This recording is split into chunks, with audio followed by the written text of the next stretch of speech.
Hello everybody, Vision here, and look, I'm back to playing Bendy in the Dark Revival, because there was just a surprise update that just came out I had no clue of, and look, the archives are finally here. It gets a look, just like I'm bending the ink machine of everything behind the scenes.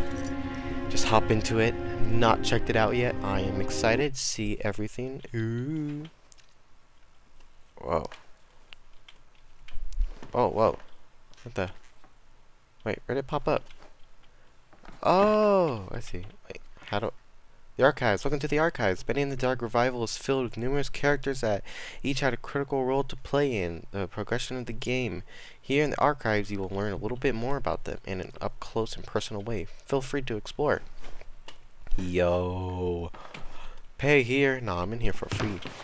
Bendy, the iconic imp, was redesigned for Dark Revival to stand out a bit for his traditional cartoon appearance by giving him a suit of clothes. He posed some minor challenges, specifically creating a face that sported the classic Bendy era smile, but still managed to be heartwarming in the right conditions. He is a fan favorite, so his design had to be just right. During productions, we originally envisioned Bendy to talk with a series of cute squeaks to contrast the dark, low voice of the Ink Demon. Aww. But this turned out to be very distracting, and the idea was scrapped pretty early on. Aw, man, you would have been more adorable.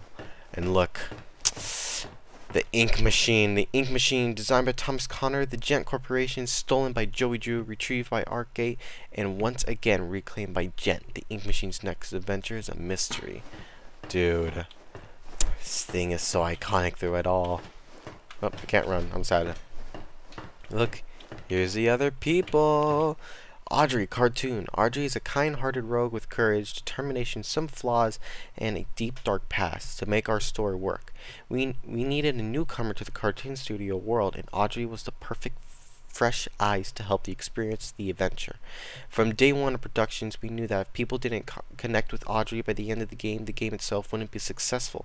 Fortunately, she turned out to be quite memorable indeed. It stands out from the other members of the cast. I love drawing you. You are a character I love. And Wilson, cartoon version. Wilson was a difficult character to balance. At first, the players are purposely led to believe he is a one-note character, obviously evil with an over-the-top villain personality.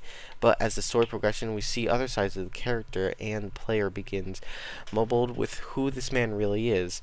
In one draft, Wilson was written as a servant of Nathan Ark Jr., a separate character at the time, but the story made far more sense when the two characters became one, eliminating a lot of needless narrative complications. Yo, that's insane. It was so crazy in the game because I don't know if to believe him or not. It was crazy. The Butcher Gang. Oh, not you. Oh my god, I hate you so much. The Butcher Gang, Barley, Charlie, and Edgar, the three original members of the Butcher Gang, were formed from the Ink Machine, destructive by Alice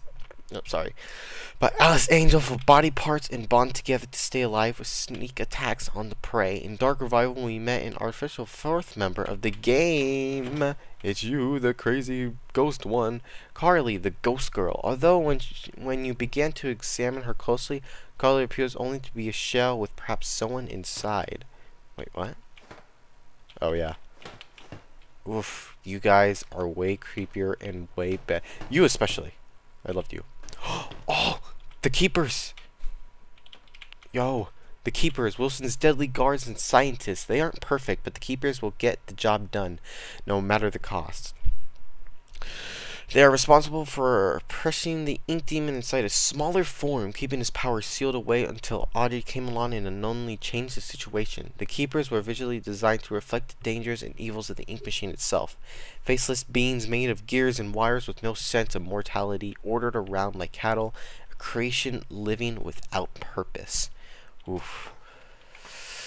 Your voice was, your voice was creepy. Alright. Man, this place is big! Sammy! You died very quickly at the end. Ooh. Sammy Lawrence, the famous music composer of the studio. Sammy Lawrence originally had a slightly larger role in the story of Dark Revival. Why didn't I say it?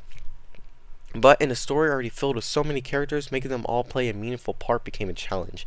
He was ultimately sidelined in favor of telling a more coherent storyline, although it is interesting to note that Samuel Lawrence appears to have mastered the flow ability in Bending the Ink Machine long before Porter and Audrey could wield it. Oh yeah, when he was all doing... Dang! Look at you, Sammy! You're looking buff! Nice! Oh! Oh, yeah, crazy biatch. Lord Amok, ruler of a sewer cult. Lord Amok illustrates how the world of the ink had continued to develop into a different societies deep within the darkest places. Though he was weak in a fight, his name will simply never die. Indeed. Alice Angel, the self-appointed queen of the studio. Alice Angel is one of the most memorable faces in the Bendy world. Yep, indeed. Forever lost in a tide of insanity, she is absolute delight to write far as a character. An angel with many layers, time will only tell if this inky temptress will ever appear. Oof. Creepy. I hated your chair. Oh, oh my god. Oh my god, why the freaking spider gotta be here? King Widow. Ink widows have begun to infest where the light grows darkest. The king, the biggest and most feared, will only emerge from his nest when its young are threatened. Woof. I can't read cursive. Like, seriously. But his name is Shippahoy Dudley? Shippahoy Dudley? Shippahoy Dudley. The determined invention of Wilson, created to serve the dual purpose of dethroning the ink demon in the cartoon world and also upstaging Joey Drew in the eyes of Wilson's father, Nathan Ark. Neither of these happens. Shippahoy Dudley is a mysterious sailor with his own air of grin, similar to that of Bendy, along with his sidekick, Crackle the Crab. Oh, it's a little crab right there. It is unknown just what kind of cartoon adventures they would have had together. Creepy as heck. Lurker? The Lurker, or Steve, as he became to be known, was originally created as a brute-type enemy that would free roam the way Lost Ones do, but ultimately felt unnecessary as the random ink demon encounters already fulfilled the role of putting the player on edge. Yes, very much, while exploring previous travel locations. In the end, Steve found a much better calling as an unlikely ally, officially expanding him into more than just a typical enemy. I loved how Tom was riding you. We're going crazy. I can't jump or sprint. I am hella slow. Ooh! Porter! As the cycle was held in place and with the influence of the ink demon held at bay, the cartoon world was able to grow and advance, creating such characters as Porter, a lost one who came to claim a new identity as an explorer. Porter was written with the knowledge that the Dark Revival would feature as a far more serious tone than the first game of Bending the Ink Machine, and his enlightened innocence would help the player feel more warmth in his inky world of sorrow. I loved you. Is this Heidi? Oh man, are you guys animated? Oh no, that's just me moving. Heidi. It is believed that Heidi has spent some time in the Pit, a prison set up by Wilson and the Keepers. It is unclear why, but mostly likely she was able to access places she would have the experience in the Pit. Changed her, as it does many, rendering her into a childlike state and longing for happiness again. Man. You are a different kind of lost one. The Ink Demon. Oh, and Beast Bendy. Let me get a look at. Oh, look at the lost ones. His teeth, his grin. I remember seeing this grin on the shirt at first. Such a surprise. The Ink Demon. As the world of Dark Revival became more complex and established, we realized that the Ink Demon's design needed a complete rethink to match our new tone. Previous versions of his appearance looked absolutely silly when placed in the world alongside the other characters. No amount of creepy music or screen effects could conceal how out of place he looked. The Ink Demon needed to look different than everything in the world and show a natural progression of the Ink Demon's evolution as Wilson held the cycle in place. Oof. Creepy people. And little Bendy buddy. Betty, a faithful maid among other things to Wilson, Betty was an important character to the story of Dark Revival as a failed experiment and someone relatively new to the cartoon studio. She was able to give a somewhat different point of view on the state of the world. We have purposely left it unclear if Betty was on Wilson's plot to harvest Audrey or if she was just a bystander. Behind her mask, there are still answers to be found. Oof, you are good, Betty. Alright, just remember that. Joey Drew memory version. The man, the legend, the memory. Creating this version of Joey Drew was both an exciting and daunting process. It was clear from the start that this Joey would be different from the one from the original Bendy the Ink Machine game.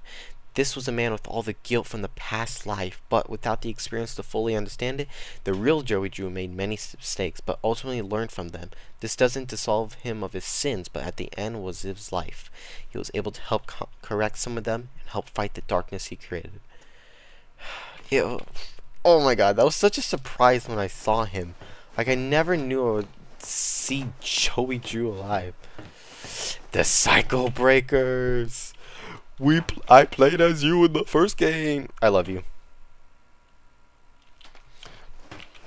Tom, you were barely around.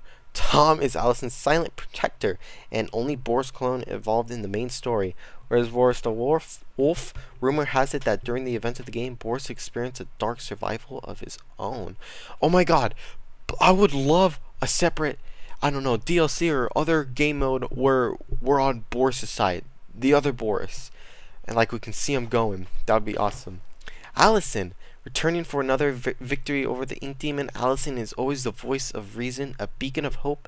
Allison's design was carefully upgraded from the previous Bendy the Ink Machine game to maintain her personality, but with more fidelity. The purpose of meeting Allison so early in the campaign was to introduce the player to a familiar face after the main introduction.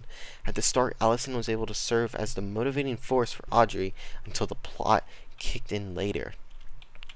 Let me see her sword. Oh, I can't move over there. Her sword is crazy. Got some good gear. Henry Stein. It all started with you, good sir. The original Cycle Breaker. Henry Stein is the ghost of a man who lost his purpose years ago. Once fueled with finding a way to escape the tortures of the Ink Demon and finding his way home to his wife.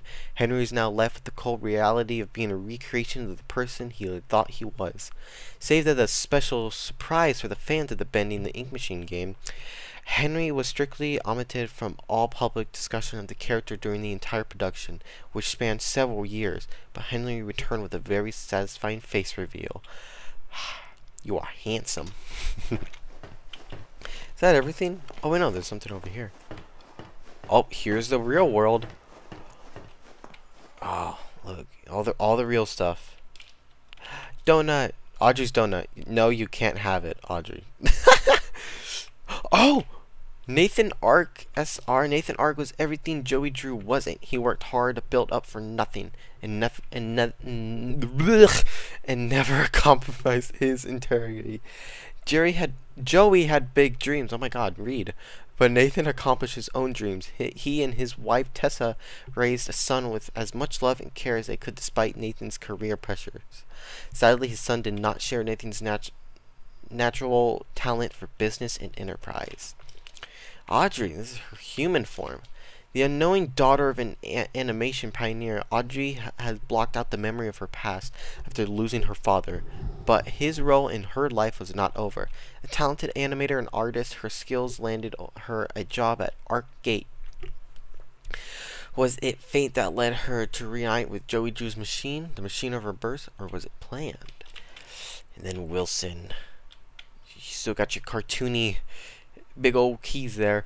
Haunted by the impossible shadow of Nathan Ark, Wilson sought to achieve something that would make his father proud.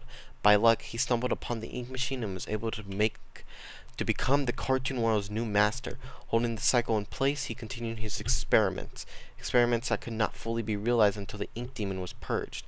However, unnaturally entering and from the ink realm has taken a toll on Wilson's physical being, slowly robbing him of his health.